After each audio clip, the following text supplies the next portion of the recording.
اجر مبارکه سوره چې د قران عظیم شان نه هاتیاومه سوره ده په مکه معظمه کې را نازله شوې ده. دیرش مبارک آیاتونه لري. تلاوت او پښتو ترجمه یې له لومړي آیت څخه اوري.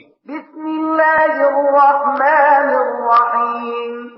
د الله په نوم چې ډیر زیات مهربان پورا رحم لرونکی دی. والفجر وليال عشر والشفع والوتر والليل إذا يسر هل في ذلك قسم لذي حجر. قسم دی پر سهار او پر لسو شپو او پر جفت او طاق او په شپې چې کله هغه تیریږي. آیا په دې کې د کوم هوښیار لپاره داسې څه قسم شته چې ور باندې باور وکړي؟ ألم تر كيف فعل ربك بعاد إرم ذات العماد. تاو نلیدل چې ستا پروردگار څه کار وکړ د عاد له قوم سره د لوړو ستنو خاوندانو د ارم له ښار سره؟ التي لم يخلق مثلها في البلاد. د کوم په څیر چې د نړۍ په هیوادونو کې هیڅ قوم نو پیدا کړی شوی. وثمود الذين جابوا الصخر بالواد. او له سمودیانو سره چې په وادي کې لوی تیږې توغلې وي. فرعون بالأوتاد الذين طغوا في البلاد فأكثروا فيها الفساد فصب عليهم ربك سوط عذاب إن ربك لبالمرصاد. او د میخونو څښتن فرعون سره دا هغه کسانو چې د نړۍ په هیوادونو کې ډیره زیاته سرکشي کړې و او په هغو کې ډیر زیات فساد خور کړی. په پای کې ستا پروردگار په هغو د عذاب دره راکوزه کړه. حقیقت دا دی چې ستا پروردگار په څارنځي کې دی. فأما الإنسان إذا ما ابتلاه ربه فأكرمه ونعمه فيقول ربي أكرمن. خو د انسان حال دا دی چې د هغه پروردگار کله هغه په ازمایښت کې واچوي او هغه ته عزت او نعمت ورکړي نو هغه په تکبر سره وایي چې زما پروردگار زه د عزت خاوند کړم. وأما إذا ما ابتلاه فقدر عليه رزقه فيقول ربي أهانن. او کله چې هغه په ازمایښت کې واچوي او د هغه روزي پر هغه څنګه کړي نو هغه وایي زما پروردگار زه ذلیل کړم.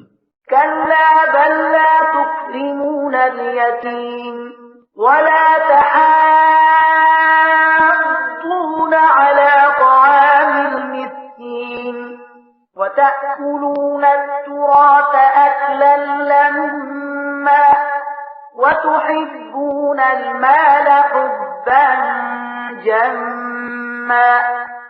هیڅ کله نه چې تاسو ګمان کوئ بلکې تاسو له یتیم سره د عزت چاچلن نه کوئ او مسکین ته د خوړو په ورکولو یو بل نه هڅوئ او د میراث ټول مال په یو ځای راغونډوي خورئ او د مال په مینه کې په بده توګه اخته یاست. كلا إذا دكت الأرض دكا دكا وجاء ربك والملك صفا صفا وجيء يومئذ بجهنم يومئذ يتذكر الإنسان وأنى له الذكرى.